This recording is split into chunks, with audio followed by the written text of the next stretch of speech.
உலகெங்கும் இருக்கும் ஜோதிடம் டாக்ஸ் குடும்பத்தினருக்கு டாக்டர் டிவைன் தினேஷன் அன்பான வணக்கங்கள். குரு பயிற்சி பார்க்க போகிறாங்க. போன வருஷம் குரு பயிற்சி பார்த்தோம்.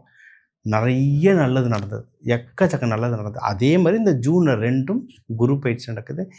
யாருக்கு என்ன பலன்? குரு ஒரு வீட்டில் இருப்பார், ஒரு 3 வீட்டை பார்ப்பார். அப்போ ஒரு 4 வீட்டில் எக்கச்சக்க சேஞ்சஸ் வரும். அதனால் நம்ம வாழ்க்கையில் நிறைய நல்லது நடக்கும். ஏன்னா குரு பகவான்றவர் முழு சுப கிரகம், அவ்வளவு நல்லது செய்வார். மெயினாக குழந்தை பாக்கியம். குழந்தை வேணும்னு ஆசைப்படுறது சுக்கிரன், ஆனால் குழந்தை பாக்கியத்தை தருத்து குரு பகவான். வேலையில் ப்ரமோஷன் தருத்து குரு பகவான். சரிங்களா?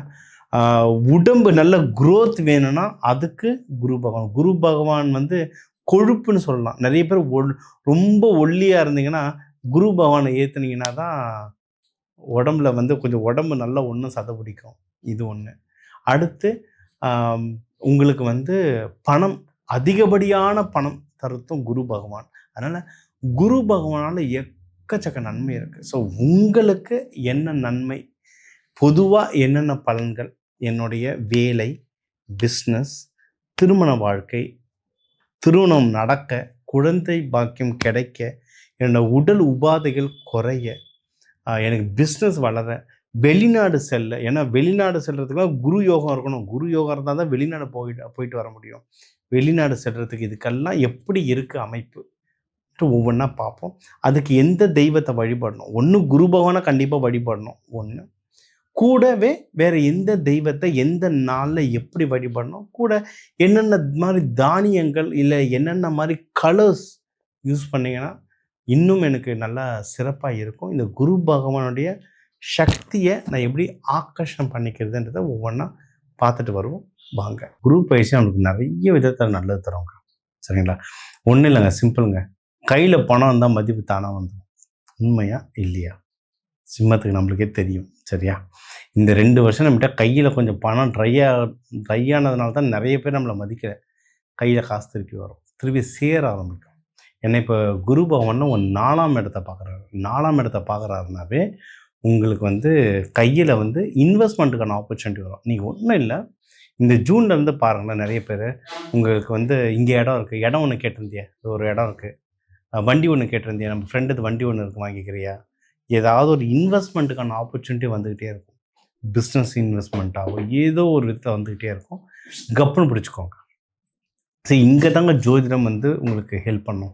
நீங்கள் குரு பயிற்சி நடக்குது, உங்களுக்கு இன்வெஸ்ட்மெண்ட்டுக்கான வீடு நல்லா இருக்குது, சூப்பர்.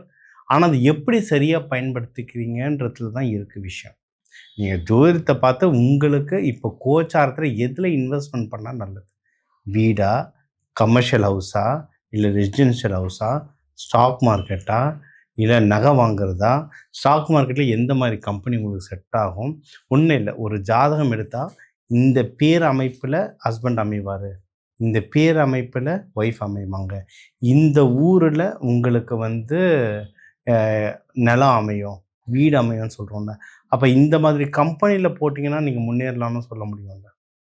இன்னொன்று, வீடு வாங்குறதும் சொல்கிறேன்.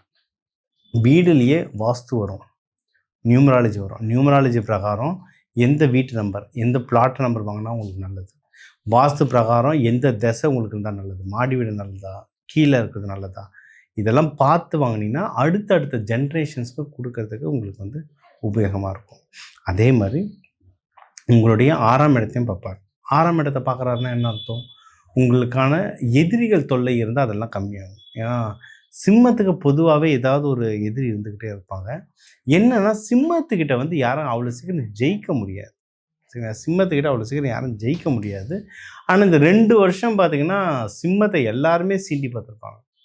சிங்கத்தை சீண்டிட்டாங்கடா அப்படின்ற மாதிரி சிம்மத்தை எல்லாருமே சீண்டி பார்த்துருப்பாங்க. ரொம்ப டஃப்பான டைம். இப்போ அதெல்லாம் குறையும். திருப்பியும் அந்த அடிப்பட்ட சிங்கம் கர்ஜனை ஹெவியாக இருக்குன்ற மாதிரி அந்த அடிப்பட்ட சிங்கம் திருப்பி எனர்ஜியோட, ஃபுல் எனர்ஜியோட வெளியே வரும். உங்களுக்கு எதனா உடல் உபாதைகள் அதெல்லாம் கம்மியாக இருக்கும்.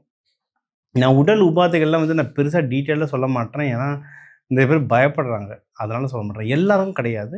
ஆனால் எனக்கு சிம்மத்தில் நிறைய ஜாதகம் வந்தது பார்த்தீங்கன்னா இந்த மெடிக்கல் அஸ்ட்ராலஜியில் நிறைய பேருக்கு ஹார்ட் இஷ்யூஸ் வந்தது. ஏன்னா காலபுருஷ தத்துவத்துக்கு உங்களுக்கு சிம்மம் இதயம் தான் வரும். ஓகேங்களா? அதுவும் யாராவது இந்த சிம்ம ராசி கடக லக்னம் இல்லை கடக ராசி சிம்ம லக்னம் இந்த காம்பினேஷன்லாம் வந்ததுன்னா ஸ்டென்ட் வைக்கிறது, ஹார்ட் ஆப்ரேஷன் இதெல்லாம் நிறைய நடந்தது. இதில் இல்லாதவங்களுக்கு வந்து நிறைய பேருக்கு எக்கச்சக்க ஆக்சிடென்ட் நடந்தது சிம்மம். சரிங்களா? அந்த இஷ்யூஸ்லாம் நிறைய குறையும். உங்களுக்கு என்னென்ன ஹெல்த் இஷ்யூஸ் வந்ததோ அந்த ஹெல்த் இஷ்யூஸ் எல்லாமே குறையறதுக்கு பயங்கரமான வாய்ப்பு. உடம்பு தேறி வரும். சிம்பிள். அதே மாதிரி உங்களுடைய 8ஆம் பாவத்தையும் உங்களுக்கு பார்க்கறதுனால பணம் நல்லா வரும். அதுவும் நீங்கள் வெளியே கொடுத்து ஏதாவது காசு கொடுத்துருந்து வரலைன்னா இப்போ கேளுங்க, இப்போ வரும். ஏன்னா நிறைய இடத்துல கொடுத்து லாக் ஆகிருப்பீங்க. கடன் கூட கிடைக்காமலாம் நிறைய பேர் கஷ்டப்பட்டிருப்பீங்க. பிஸ்னஸ்க்காகவோ ஏதோ ஒரு கடன்லாம் கிடைக்காம அந்த கடன் கிடைக்கிறதுக்கு நீங்கள் வெளியே கொடுத்த பணம் திரும்பி வர்றதுக்கெல்லாம் நிறைய வாய்ப்புகள் இருக்குது. நீங்கள் வழிபட வேண்டிய தெய்வம்னா சத்யநாராயணா வழிபடலாம். இவங்க லக்ஷ்மி நரசிம்மர் வழிபடலாம். தட்சிணாமூர்த்தி வழிபடலாம். வியாழக்கிழமை குரு உரையில் வழிபடலாம். இல்லைன்னா ஞாயிற்றுக்கிழமை ராகு காலத்தில் வழிபடலாம். இதெல்லாம் வழிபாடு பண்ணிட்டு வர இந்த வருஷம் உங்களுக்கு சிறப்பாக அமையும். இந்த வருஷம் என்றெல்லாம் ரொம்ப நல்லா முன்னேறி வந்துடுவீங்க. ஸோ இப்போ வந்து குரு பயிற்சி வந்து பொதுவாக பார்த்தோம். உங்களுக்கு வந்து மெயினாக குரு பகவான் எந்தெந்த வீட்டை பார்க்குறாரு, சரிங்களா? உங்கள் வீட்டில் ஒருத்தர் உங்கள் ஒரு கட்டத்தில் இருப்பார், ஒரு 3 வீட்டை பார்ப்பார். அப்போ மொத்தம் 4 வீடு வரும். மெயினாக என்னென்ன விஷயங்கள்லாம் உங்களுக்கு என்னென்ன ஓவராலாக எப்படி இருக்கும், கல்யாணம், மகப்பேறு, லவ் செட் ஆகிறது, வேலை, ப்ரமோஷன்ஸ், வேலையில் சம்பள உயர்வு, பிஸ்னஸ் நடக்கிறது, கடன் வாங்கிறத பற்றி, கடன் வாங்கலாமா கொடுக்கலாமா இதை பற்றி, உடல் உபாதைகள் யார் யாருக்கு சரியாகும், கோர்ட்டு கேசஸ், இந்த விஷயங்களெல்லாம் சொன்னோங்க. இதெல்லாம் சொன்னோம். இதுக்கு பொதுவான தெய்வங்கள் சொன்னோம். இது எல்லாமே நான் பொதுவான தெய்வங்கள் சொன்னேன். ஒரு சார்ட்டை எடுத்தால் இன்னும் அக்யூரேட்டாக இப்போ உங்கள் எல்லாருடைய சார்ட்டையும் நான் பார்க்கல.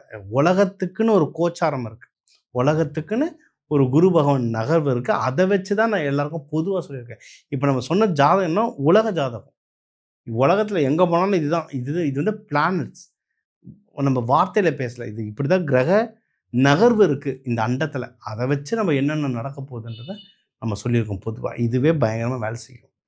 இன்னும் அக்யூரேட்டாக எனக்கு வேலை செய்யணும் அப்படின்னா உங்கள் ஜாதகம் எடுத்து உங்கள் ஜாதகத்தில் எந்த கட்டத்தில் என்ன கிரகம் இருக்குன்றதை பார்த்துட்டு அதுக்கேற்ற தெய்வங்கள் சொல்லுவோம், அதுக்கேற்ற கோவில்கள் சொல்லுவோம். அங்கே போகும்போது இன்னும் பவரை வேலை செய்யும்.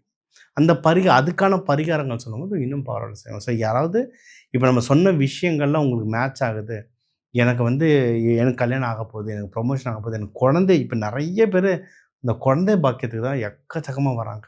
சரிங்களா? குழந்தை பாக்கியத்துக்கு வெயிட் பண்ண போகிறேன், இப்போ ஏதோ ஒரு ட்ரீட்மெண்ட்டுக்கு போகிறேன், எனக்கு டேட்டு சொல்லுங்கள் அப்படின்லாம் கேட்டிங்கன்னா எனக்கு கால் பண்ணுங்கள். நம்ம கன்சல்டிங் கொடுத்து நம்ம என்ன பண்ணணுன்றது சொல்லலாம். அதுக்கான பரிகாரங்கள், அதுக்கான தெய்வ வழிபாடுகள் நம்ம சொல்லலாம். பொதுவாக இந்த குரு பகவான்னா நம்ம ஆலங்குடி சொல்லுவோம் குருஸ்தலம். ஓகே, ஆனால் குருஸ்தலம் நிறைய இருக்குது. சென்னையிலேயே இருக்குது. சென்னையிலேயே அவ்வளவு உங்களுக்கு திருவெற்றியூர்லேயே குருஸ்தலம் ஒன்று இருக்குது. திருவெற்றியூரில் குருஸ்தலம் இருக்குது. பாடியில் ஒரு குருஸ்தலம் இருக்குது. திருநெல்வேலியில் ஒரு குருஸ்தலம் இருக்குது. திருநெல்வேலியில் குருஸ்தலம் பெருமாள் ஸ்தலம் ஒன்று இருக்குது. சிவனுடைய நவகைலாயம்ல ஒரு குருஸ்தலம் இருக்குது. இந்த மாதிரி குருஸ்தலங்கள்ட்டு நிறைய இருக்குங்க. தாராளமாக போயிட்டு வாங்க. எதுவுமே முடியலையா, அங்கே பக்கத்தில் இருக்க சிவன் கோவிலுக்கு வியாழக்கிழமை குரு உரையில் போயிட்டு வாங்க. காலையில் 6:30 மணிக்கு வரும், இல்லை நைட்டு 8:30 மணிக்கு ஒன்று வரும். மதியம் 1:30-2 மணிக்கெலாம் கோவில் நட சாத்தியிருக்கோம். காலையில் இல்லை நைட்டு போயிட்டு வாங்க. அவ்வளோதான். முடிஞ்சால் இந்த குருஸ்தலங்களுக்கு போகலாம், இல்லை பக்கத்தில் இருக்க சிவன் கோயிலுக்கு போயிட்டு வரலாம். இல்லை நான் பெருமாள் கோயிலுக்கு தான் போவேன் யாருன்னா ஏன்னா இப்போ நிறைய பேர் அது மாதிரிலாம் அடம் பிடிக்கிறாங்க. எனக்கு முருகர் கோயிலாக சொல்லுங்கள், எனக்கு அவங்க ஒரு கடவுள் கொண்டு வந்துட்டு எனக்கு இதில் ஒன்று சொல்லுங்கன்றாங்க. அதனால் எனக்கு அந்த லாஜிக் தெரியல. சரி, யார் கேட்குறீங்களோ உங்களுக்கு அதுக்கேற்ற மாதிரி சொல்கிறேன். நல்லா இருந்தால் சரி. பெருமாள் கோயில் போகணுன்னு வழிபாடு பண்ணுறவங்க லக்ஷ்மி நரசிம்மர் அவரை வழிபாடு பண்ணாங்க. அவரையும் வியாழக்கிழமை குரு உரையில் வழிபாடு பண்ணிங்கன்னா ரொம்ப சிறப்பாக பானகம் கொடுத்து வழிபாடு பண்ணுங்க. உங்கள் எல்லாருக்குமே எல்லாமே அந்த குரு பகவானுடைய அருளாலும் நடக்கணும். குரு பகவான்றவர் முழு சுபகிரகம். யானை மேலே வருவார் குரு பகவான். நம்ம மரத்துக்கு அடியில் உட்காந்துருக்க தட்சிணாமூர்த்தி மட்டும்தான் குரு பகவான் நினச்சிட்டு இருக்கோம். குரு பகவானோட இன்னொரு ரூபம் இருக்குது. வெள்ளை யானை மேலே வருவார். இந்திரன் ஐராவதத்து மேலே உட்காந்துருக்காருன்னா அந்த பின்னாடி 1000 அர்த்தம் இருக்குது. குரு யார் கூட இருக்காங்களோ அவன் வின் பண்ணிடுவான். அதனால்தான் எந்த ஒரு பெரிய ஸ்போர்ட்ஸ் பிளேயர் நீங்கள் வந்து சச்சின் எடுத்துக்கிட்டாலும் சரி, இல்லை நீங்கள் வெளிநாட்டில் ரொனால்டோ எடுத்துக்கிட்டாலும் சரி, எந்த ஸ்போர்ட்ஸ் பிளேயர் எடுத்துக்கிட்டாலும் சரி, இல்லை எந்த நடிகர்கள் எடுத்தாலும் சரி, இல்லை எந்த பிஸ்னஸ் மேன் எடுத்தாலும் சரி, எல்லாருக்குமே மென்டார்னு ஒருத்தர் இருப்பாங்க. அதை வந்து தமிழ்லையும் சமஸ்கிருதத்துலேயும் குருன்னு சொல்கிறோம். குரு இல்லாத ஆட்டம் குருட்டு ஆட்டம். யார் குருவை வச்சுட்டு குரு பேச்சை கேட்குறீங்களோ எல்லாரும் நல்லா இருப்பீங்க. அந்த குரு பகவானுடைய ஆசீர்வாதத்தால் உங்கள் எல்லாருக்கும் எல்லாமே நல்லதாக நடக்க டாக்டர் டிவைன் தினேஷன் வாழ்த்துக்கள். வாழ்க வளத்துடன்.